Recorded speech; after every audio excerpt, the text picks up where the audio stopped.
Hi. Welcome to the lecture in Chapter 2. There's about 48 slides in this, so I'm going to go through them relatively quickly. A lot of this stuff I think you can get out of the textbook. Hopefully get out of the textbook. Actually, you will get it out of the textbook, so enjoy. So we're going to try to define what malware is. We're going to talk about two different types. We're going to talk about malware and social engineering. Those are the two major topics we're going to talk about in this chapter. So we're going to talk about the definition, different types, identify the payloads, what can happen with malware, different like a social, psychological, I can't talk for a living, social engineering networks, and then explain physical social engineering attacks.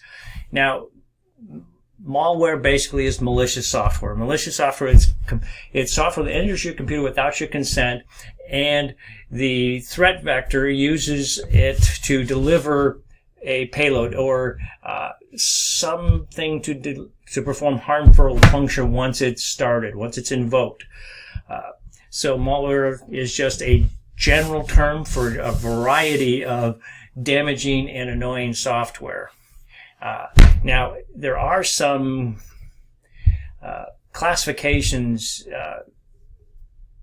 that need to be considered about it, especially certain it's how is it circulated, so how does it spread, how does it infection, how does it embed itself into the system, how is it concealed, how do you avoid detection of it, and what kind of actions does the malware perform, what kind of damage can it do. So there are two different types of malware out there, viruses and worms. Now, a computer virus is just malicious software that reproduces itself on the same computer. That's a computer virus. Program virus, it infects an executable program.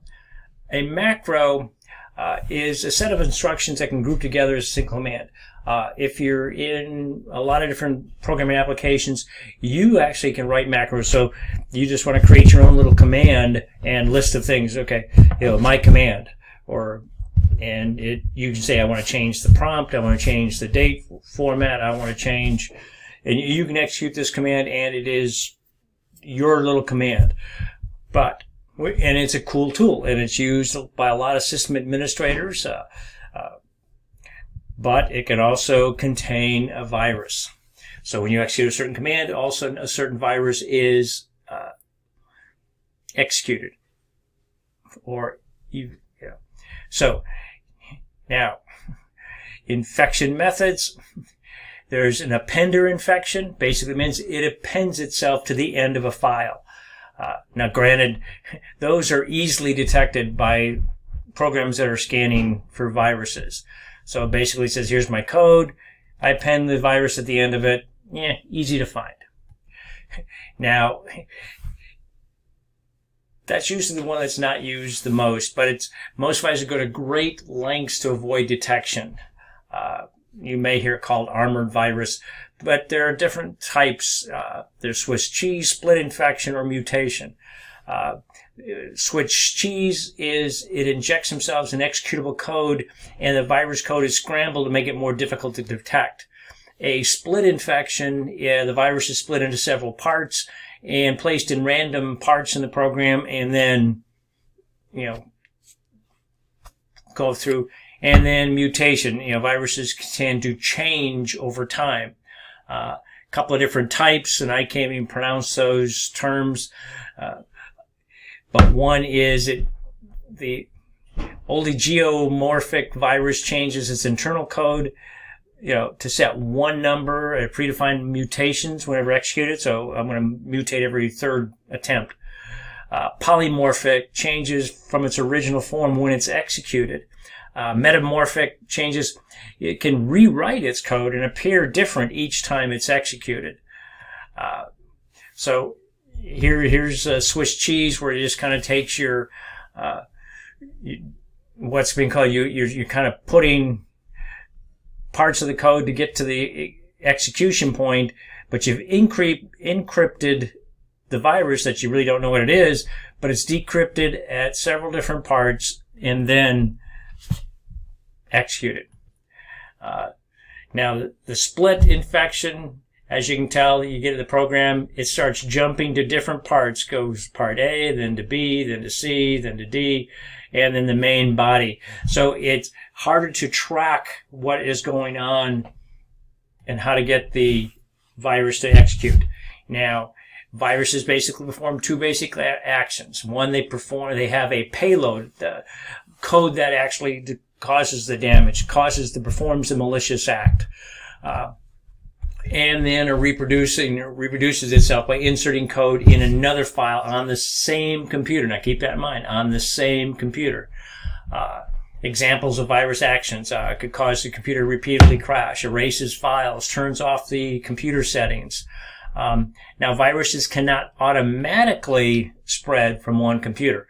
It basically relies on the user to spread this, whether it's sending it through an attachment in an email, whether it's through a thumb drive, some way of doing it. Viruses are usually always attached to files and spread by transferring those files. Now, a worm is a malicious program that uses the computer network, so it's not the same. Virus is on the same computer, worm is on a computer network to replicate itself. Again, they can same resources or leave behind a payload. So either I just may consume the computer resources where you can't do anything, or I'm going to leave behind a virus that could affect this system. Examples of actions: I could delete computers, allow remote control of computer by an attacker. So just a brief summary of what a virus and a worm do. I'll let you go through that. I would pay attention to that for as far as the exam is concerned. Now, infection. There are three different examples of malware that have a primary trait of infection: Trojans, ransomware, and crypto malware.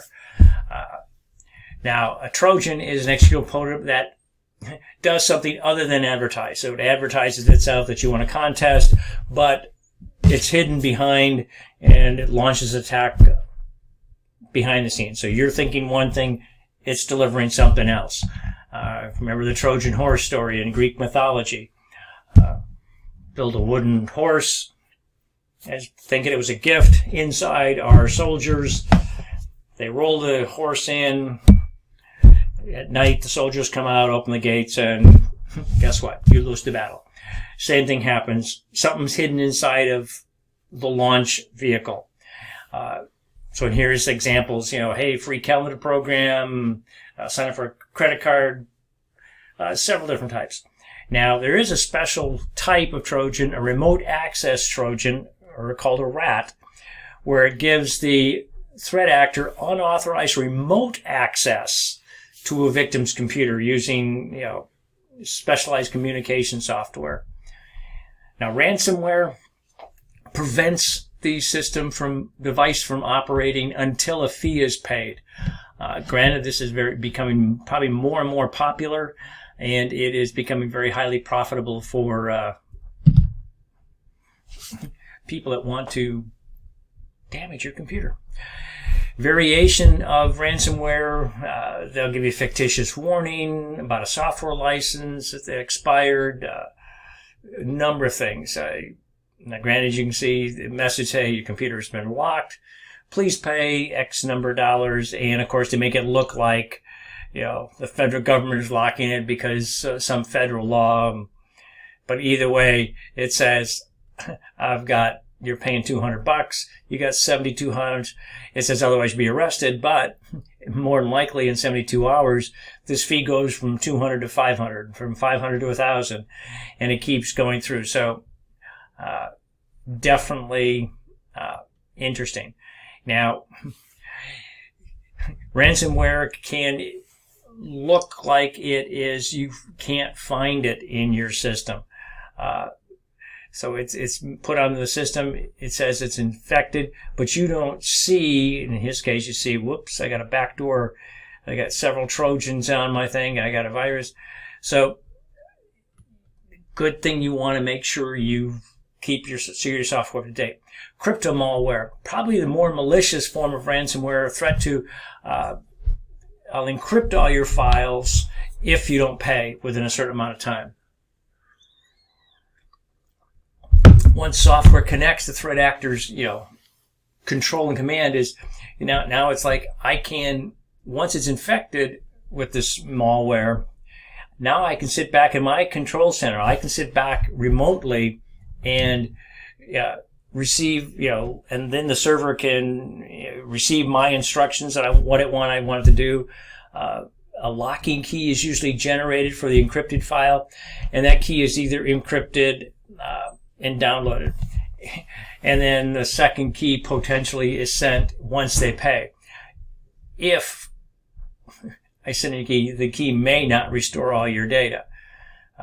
So just an example of a message that it's got a timer. It's encrypted if it isn't, in this case, they're asking for 1 Bitcoin. So I got a little interrupted, but let's look at types of concealment of viruses and malware. One type is a rootkit, and a rootkit is where the attacker can hide his actions or presence of other type of malicious software, and kind of hide or remove the traces of login requests and stuff like that. It may even alter some of the operating system software so you can't find the software. And then, of course, the user can't no longer trust their computer because it's the rootkit is charging and hiding information. So when you look at the actual files, physical files are there, but to the operating system, all those root files don't exist, so it becomes very difficult to detect. Now, payload capabilities, this is the destructive power of the malware. This is what is used to destroy or gather information, delete data, modify your security system, launch other attacks, different types of payload capabilities. Now, to collect data, there are different types of collecting data. There's two types that major categories, spyware and adware. Now, spyware gathers information without our consent, without our user consent, and it's using your computer resources to gather a bunch of personal and sensitive information. A keylogger captures and stores each keystroke that a user types in at the keyboard. And the attacker uses that text maybe to get passwords and credit card numbers and other personal information. A keylogger can be both a physical or a software program. As a hardware device, it's actually connected to the computer and via USB port, or sometimes it'll attach to the where the network connectivity is. But it's a physical hardware, so you actually have to have physical access to the computer, plug the thing in, connect it up, and then come back and take it so you're not detected. And now, software keyloggers silently capture information. Of course, they don't require physical access to your computer and often installed via Trojan horses or viruses. So just to give you a rough idea, here's an example of a software keylogger.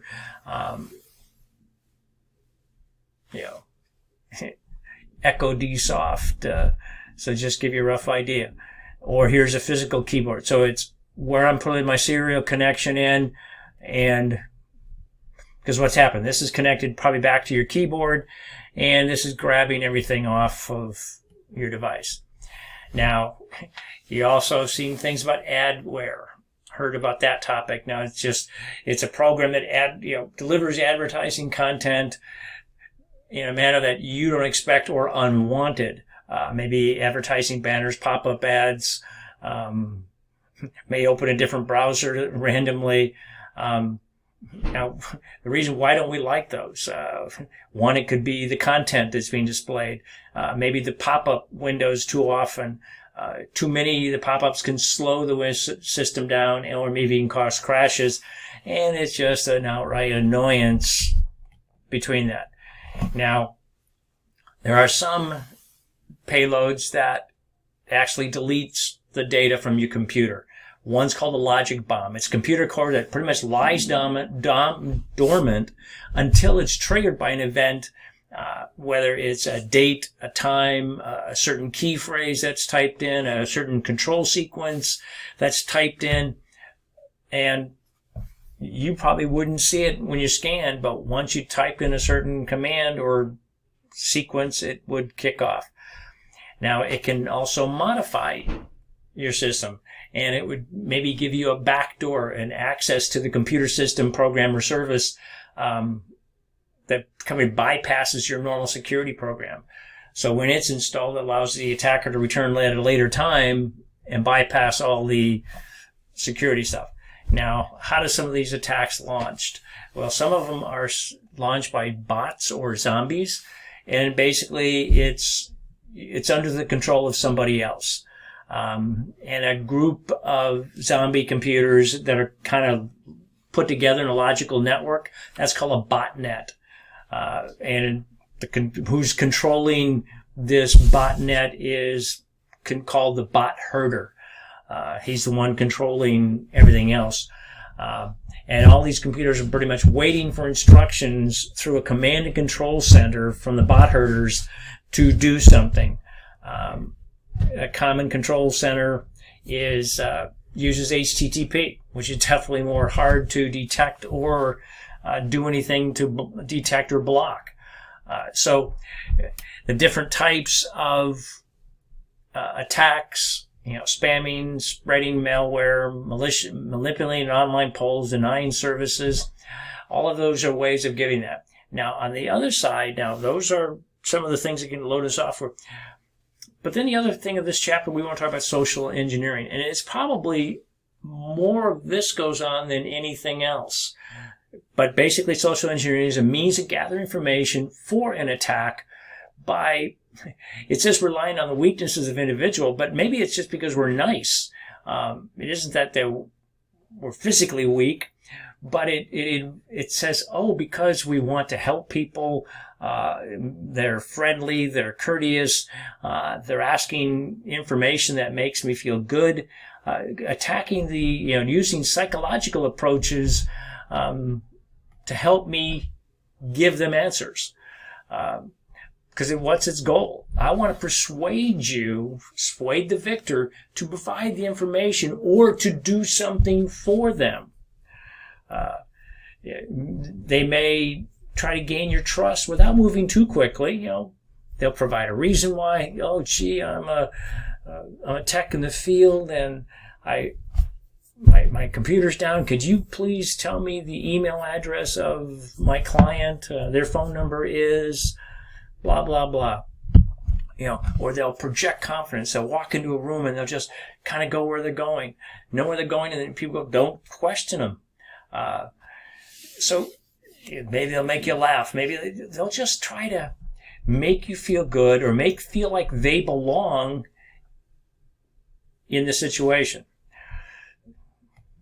Now, sometimes they'll impersonate. They'll pretend to be somebody else, whether it's a help desk person to a fellow employee. Maybe they're they're going to tell you, I'm a new employee. Can you help me out? Maybe they'll try to impersonate your boss, especially if you're new to the company. And generally people will, if you come across as a person of authority, most people will resist the power, to say no to somebody in authority.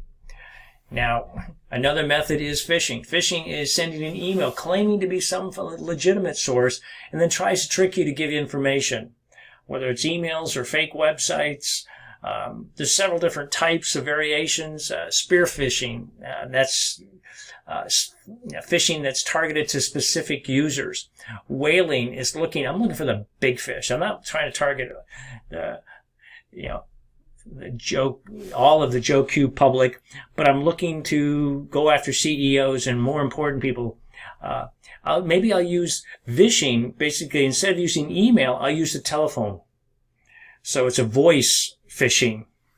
But what's scary is about 97% of all attacks start with phishing. So they're trying to gather information from you to start that process. here's an email message that looks legit, but it's not. It's gathering information. It asks you to click on a certain link to verify, if you have a question on this, boom. And once you do that, they've gathered more information. Spam. Now, spam is basically unsolicited email. We've got our spam folders are full of it. Only because the software now is trying to try to interpret what is spam and what is software that we did, unsolicited software. But it is a primary vehicle to distribute malware. It is a lucrative business for the spammers because it really costs very little, and all it takes is a couple of hits, per network. And how many networks are out there? It could make a lot of money for them. You could set filters to look for specific keywords, and that's what your spam blockers are trying to do. They're looking for certain keywords specific to block that email and put it in the spam folder. Image spams. Sometimes you're seeing them use graphical images or text to circumvent these text-based filters that are looking for keywords because they can't show the picture. I just read an article the other day that now Google's image reader, you can actually start searching images for text on images. So the systems out there are trying to circumvent some of these issues, but every time you create something, somebody's going to try to find a way around it. Here's an example of an image spam. So basically it's just an email with one image, but in it is all the answers. Of course, you get hoaxes, false alarms, claiming to be somebody from the ID department, try to get victims to change computer settings. Maybe they put a keylogger in and ask you to change your password. They didn't know the original one, but once they put the keylogger in and you change your password, now they got your new password. Maybe they ask you to provide a phone number. A watering hole attack it's directed to a small group of specific individuals who all visit the same website. Maybe major executives are working for a manufacturer may visit a common website. So maybe a supplier, maybe an industry committee, but they're looking for a common location that everybody goes to. Of course, you do have physical procedures. One is dumpster diving, where they're going in after physical. Did anybody shred their documents? How much personal information can I get from your garbage? Another one's called tailgating, where how do I get into secure buildings? I just kind of wait for the doors closing slowly and sneak in behind them. Things of that nature gets me into the physical presence of the document. So here's your dumpster diving, going through the trash. Electronic versions called Google dorking, and it's actually using your Google search engine to look at documents and data posted online, and that one's called Google dorking.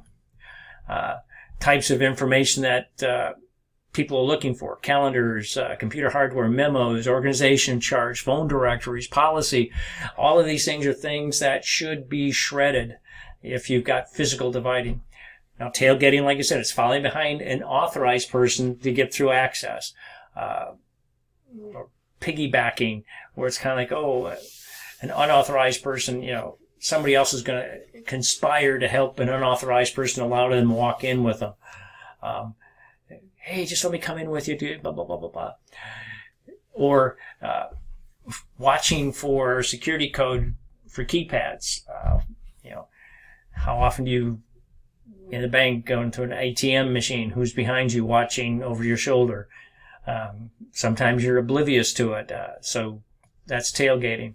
So in this chapter, we talked about malware and what it is, how does it get spread, what ransomware is, rootkit, what kind of types of malware, what it's designed to do, from logic doors to backdoors to different types of payloads, and social engineering, what means of gathering information to at least start this attack and go from there. So hopefully this chapter gives you a rough idea on the types of attacks of malware and social engineering. Have a nice day. Bye-bye.